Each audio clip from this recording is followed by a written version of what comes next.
Hello and welcome back to By the Sea. As you can tell, I have brought you to my favorite pizza place just outside of Margate in Westgate, and it is called Hotwood Pizza. As the name suggests, they use a wood burning pizza. And I found out about this place during lockdown, which is when they had opened. But I am very excited to meet the team behind this place because I cannot say it enough. They do the best pizzas. But before I take you inside, I just want to ask you, don't forget to subscribe, guys, and hit the bell button so that you get a notification every time I share a new recipe in the week and a video on the weekend. Right, let's go in. And of course they do great pizzas, but I have been to Italy quite a few times. That means nothing, I'm not an Italian. But recently when I went to Naples, which is actually the birthplace of pizzas, and then when I came back and had these pizzas, they are as close to the Italian pizzas I had there, which actually speaks volumes, and they are so incredible. Let's go and check them out.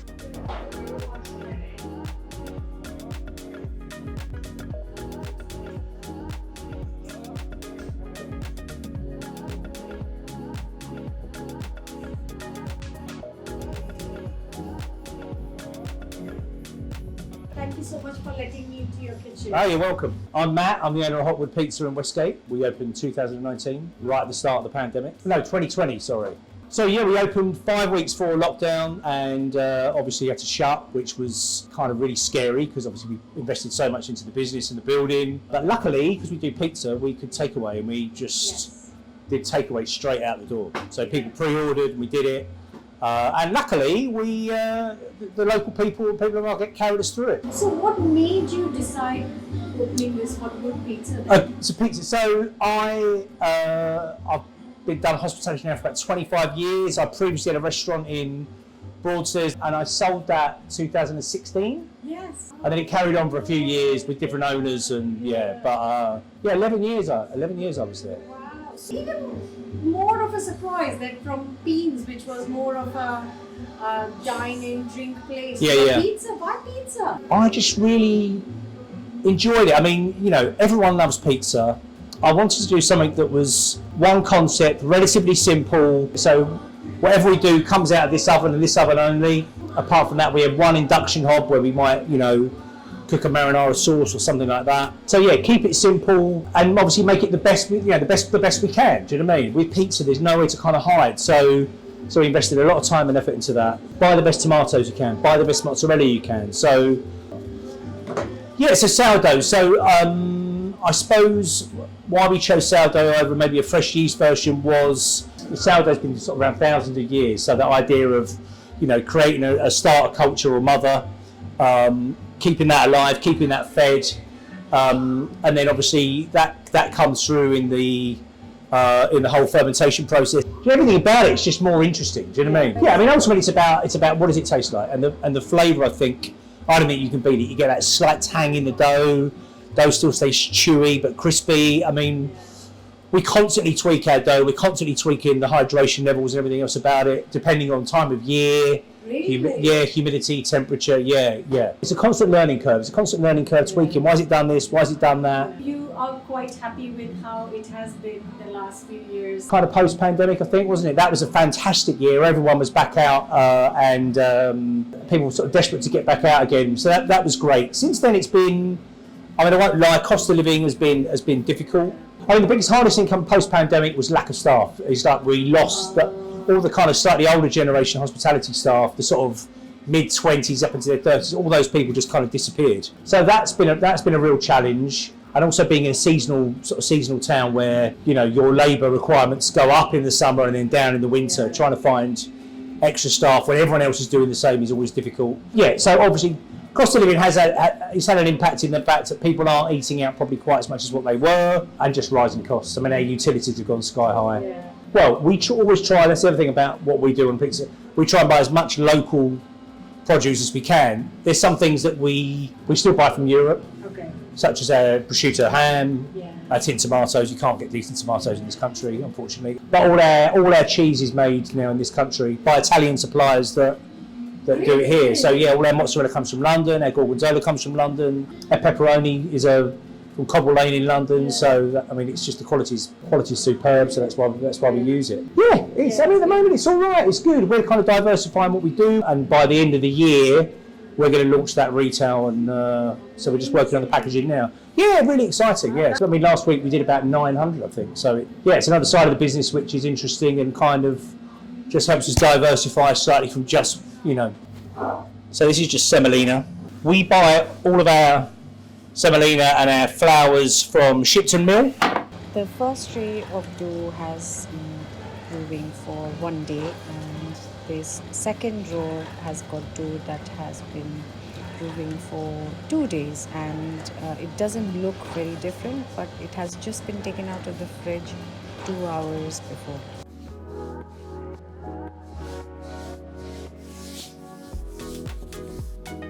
So this one I think we'll just try, just with some tomato on it.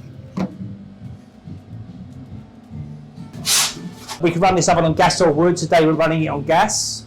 We do use wood on busy nights. I like wood. It's kind of, I like the smell of it and the kind of thing of it, and it's a bit more, it is romantic. Yeah. It doesn't make any difference to the flavour because they cook so quick.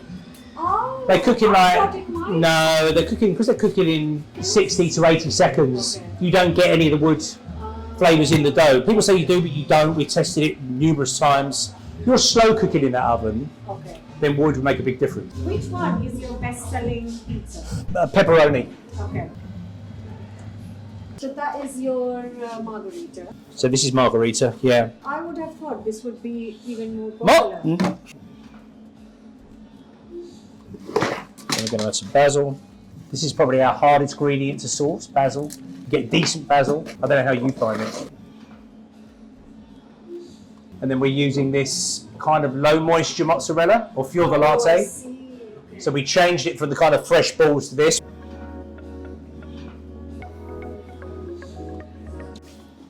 Olive oil.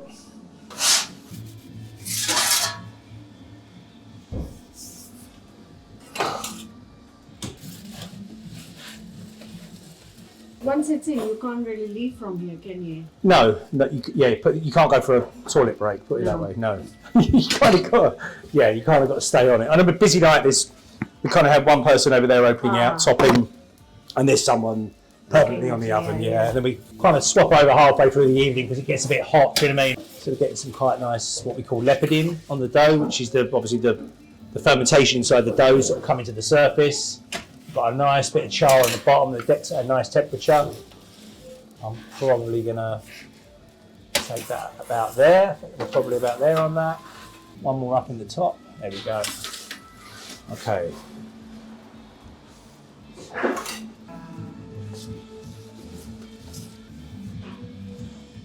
Bit of grana padano.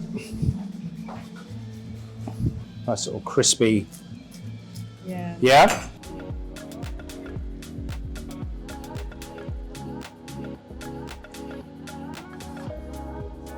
What is your favourite pizza on the menu? Probably still go tuna. I just love it. This is the 24-hour dough. Confit garlic base. Beautiful.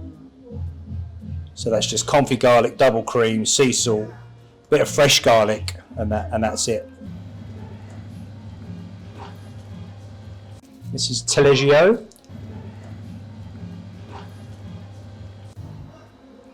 Tiny bit of rosemary in this, not a lot because it can just kind of overpower everything, so almost like individual. Do your kids love the pizzas? My kids, yeah, they do. My little one still, she thinks the tomato sauce is strawberry jam, which is quite sweet. Aww. So I said, oh no, it's tomato. No, I don't want it. I want the strawberry jam one. I said, oh, okay, it's strawberry jam. Okay. Caramelised onion, taleggio, tiny bit of rosemary, confit garlic cream, fior di latte. Okay, I'm going to take the tomato out just a little bit wider on this one. Tiny little bit of fresh oregano as well. To start growing your own basil. I don't know if we get enough consistent weather. I mean, look at the starts of this year so far. Some capers. This is the one you like? This is the one I like. We use salted capers as opposed to ones in brine because I think they've got a better taste. Fresh chilli. Tiny pinch of dried chilli.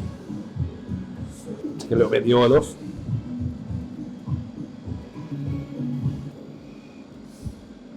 I think it's greater than the sum of its parts. It's got a kind of real, for me, a real sort of 1970s nostalgic kind of feel to it.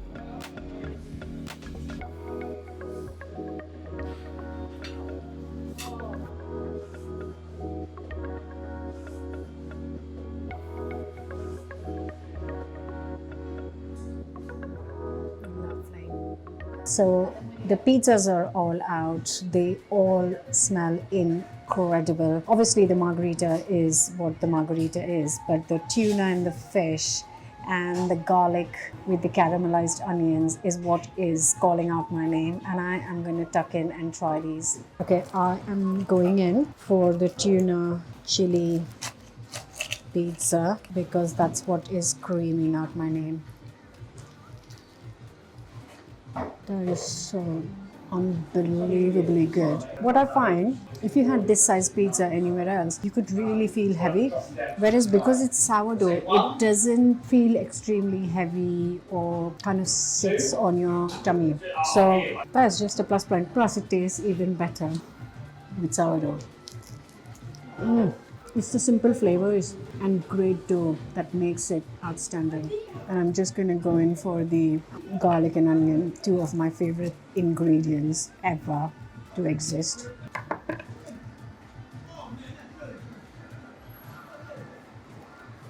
These pizzas are incredible. And I'm going to finish the meal with this white chocolate raspberry ice cream which they make themselves over here. They've also got a dark chocolate honeycomb, and they've got this which is very seasonal, I guess.